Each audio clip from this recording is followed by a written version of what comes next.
Kia ora everyone, my name is Hannah Devery and this is my PLP professional portfolio and I just thought I'd do a quick introductory video for you.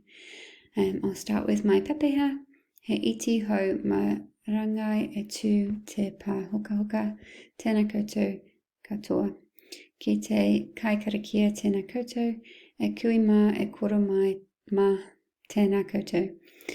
Ko mō Gwyddelig te moana, ko Avon Dyfradwy ngā awa, ko Werehi ti iwi, ko McGregor, ko Gardner, ko Jones, ko McMahon ngā whānau, I whānau mai au I ko Tirana wera I ngā rani, ko Raki wera te toi whenua, e noho ana a hau ki Tauranga, ko Glenda McMahon rawa, ko Robin McMahon o ku mātua keke, ko William Devery toku hoa tāne, ko Dylan McMahon toku tūngange, ko Avion Devery toku tama, he kaiako a hau ki Tauranga Moana, ko Hannah Devery toku ingoa, no te roro naku te roro ka ora ai te iwi, tēnā koutou, tēnā koutou, tēnā koutou katoa.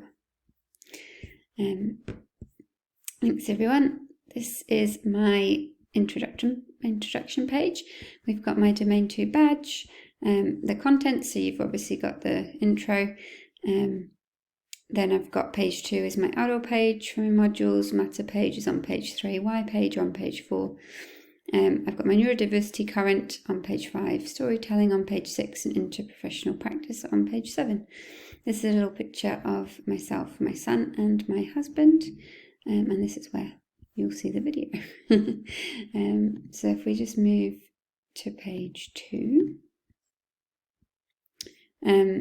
you'll see in here I've got all my modules, and for each module there is a link which will take you directly to the Google Doc, which has got the learning intentions at the top, and then all of my learning that I've done, all my notes and any reflections or any application that I've done as well. You'll see throughout, and then all my references for each module is in each Google Doc, so each module has its own reference within the module. So hopefully that makes sense. Now my background is, as you possibly know from my first portfolio, I have a Masters of Psychology and an undergrad in Psychology and a postgrad diploma of teaching. I've taught in mostly upper primary and intermediate, and then for the last 3 years in the UK I taught at an online high school, and I taught psychology at GCSE level and maths as well. A lot of our students in that online high school had some form of neurodivergence, which was why they were with us at that online high school, and so you'll notice that a lot of the modules I choose are around maybe autism. We also taught a lot of gifted students, so I chose to do some modules around giftedness. My love of all things neurodivergent is very personal to me as well. So with family with it, and well-being, anxiety and trauma. I've had a lot of students with trauma in the past year, so it's been really interesting for me to learn the difference between what is trauma versus also like ADHD, because a lot of kids will present as ADHD and actually it's just this part of the flight and flight part of their brains just really overdeveloped, and the higher order thinking skills not so developed. So that's been really interesting to learn about and to be able to share with the teachers that I work with. ADHD, very close to me. My husband has it, my mum has it, my brother has it, and I'm going to get tested for it in a month. So that's been really good to learn a little bit more about that. And I've actually been doing my own research into it through podcasts and other things around how it can look different in women. Dyslexia, I've got a lot of students. I seem to get a lot of learning cases and a lot of them have dyslexia, so that's been interesting.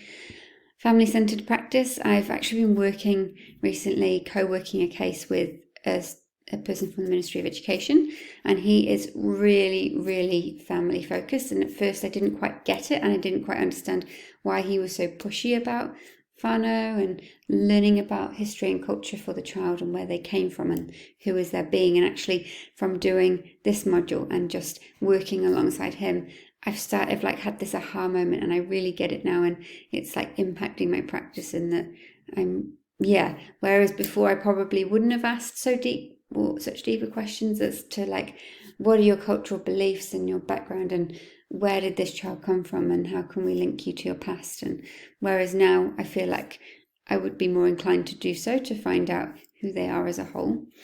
So that's been really good for me. Gifted learners, as I said, I've worked a lot with gifted learners, and I just find those topics really interesting, so I chose a couple of those to do. APD, again, I've had quite a few students so far that have potentially had APD, so it's been really interesting to learn a little bit more about that and the different strategies I can use with them, because I know it's not funded, and a lot of parents have to pay private if they want to get tested for it. And then resource teacher of the deaf, again, I just wanted to get a little bit of variety,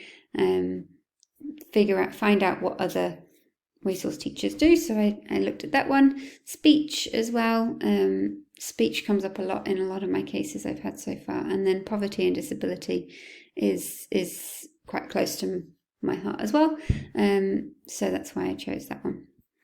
Then my matter page has got any time I've done a Zoom or a chat with somebody, or I've made a corridor post. I've also put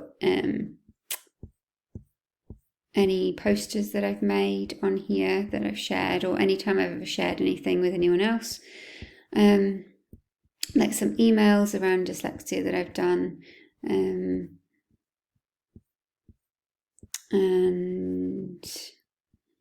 And then just another video at the bottom there. And then my why.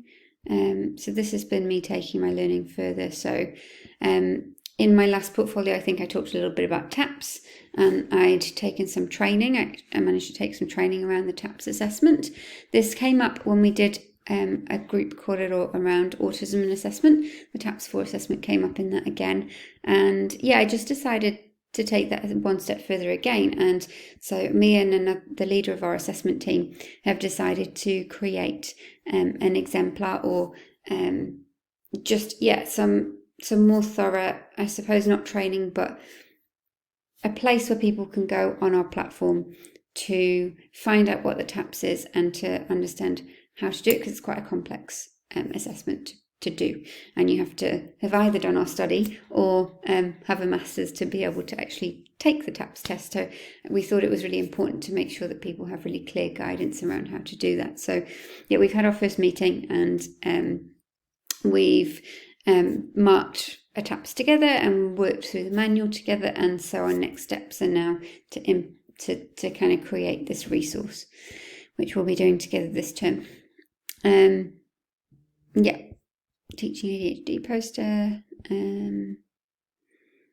APD, I shared the APD evaluation sheet with a teacher and created this poster, which I've been sharing to lots of different people. I just wanted something really clear, because especially in Tauranga, it doesn't seem very clear as to what you can do. So I've researched and been in contact many times with the bounce lady in Hamilton to get lots of information about what the best way is for parents to go about getting a diagnosis for their student, and just some signs and some classroom strategies as to how you can help.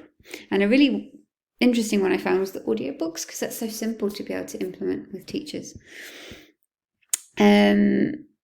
Speech, so I've been part of a group which probably relates to the dyslexia as well, in a school in Tauranga, and we've been implementing the structured literacy ideal program in their school, and so it's been really cool to be part of that team and part of that bigger project, and be able to implement things that I've learned, say, in the speech and in the dyslexia modules within that realm. And so I've just been sending lots of my ideas, and they've been useful for that project as well. My poverty and disability debate. So I actually, in that same school, we were discussing the ICS applications and how yeah, these children just don't get the funding that they need. And yeah, we were also talking about how disability can cause poverty and things like that as well, but then it led into this ICS and how there's just not enough funding in general for children with disabilities, especially in school. And so I decided to write to the government, to Chris Hipkins and Jan Tonetti, and I wrote this nice email just saying how there's the lack of places in Tauranga for ICS. I mentioned about the larger issues as well, but it's mostly just asking what is it that we need to do to be able to get more of these places, because we've asked the ministry, the local ministry, and it's higher than them as to why we don't have any more places. So yeah, so I've written to them and we'll see what comes of that, but I've decided maybe I need to write a few more letters to Parliament about lots of issues, so we'll see how that goes. Then again, yeah, dyslexia and pedagogy, I've kind of talked about that. And yeah, wellbeing, anxiety and trauma. This is kind of all linked together, and this is me working with that teacher from the Ministry of Education, Special Education Advisor he's called. And yeah, as I said, I've learned a lot from him. And then we've also started to trial 6 bricks. So I've been on the training for it and he hasn't, and he wanted to learn more about it. So we're trying this with a student that's got trauma and needs to learn, just some wellbeing skills. And so we're trying to integrate some te reo into it and just bring him into a space that he can just learn some of those key skills he'll need for school and just calm him down. And so we'll see how it goes, but we're going to learn off each other. And this was the plan I created for the 6 bricks, and we're going to start it this week and see how it goes this term with this child. So it's been really good just to learn from and share with this particular person from the ministry. And then again, looking outward, I had a case with a teacher around literacy, and so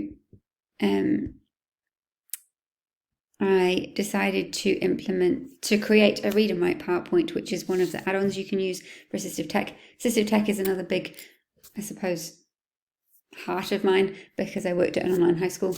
Love tech. So I created this PowerPoint around read and write and shared some PD with the teachers at that school, and they've been doing a trial on read and write, and so that's been really, really cool. And as well within that, I've been sharing all this other information I've been learning around ADHD and APD, and the read and write has been helping all different kinds of students, so that's been really good, and we're going to do a bit of a reflection on that at the end of this term. And that is my ULA badge. I received a few ULA badges throughout the year. Then moving on to my first current, I chose to do 3 currents, and I really enjoyed the currents. I found that they really suited my way of learning. So I really like that we get the choice to do those. So I decided to choose the equity and inclusion, knowing the individual part of the framework.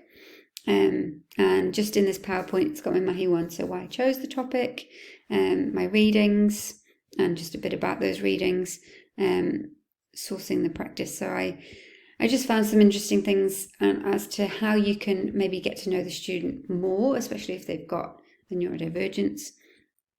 And I'd already created a profile, I think in my last portfolio, and I decided to create a different one that was probably more focused around children that had a neurodivergence, rather than it being so cluttered and have so much in it. There's a bit of rationale around that here. This is the one that I came up with, and you can have a read through. And then some other resources that I created that I thought could help as well. I found this book called The Crown's Book of Feelings, and each page has just got a feeling, and it's just really useful to use with especially younger students and students that have got autism as well. And then another resource that I decided to create was getting to know the whānau in more detail. Whānau questionnaire, and my time is about to run out, so I'm going to have to do a second video finishing up these. So I will be back in a second.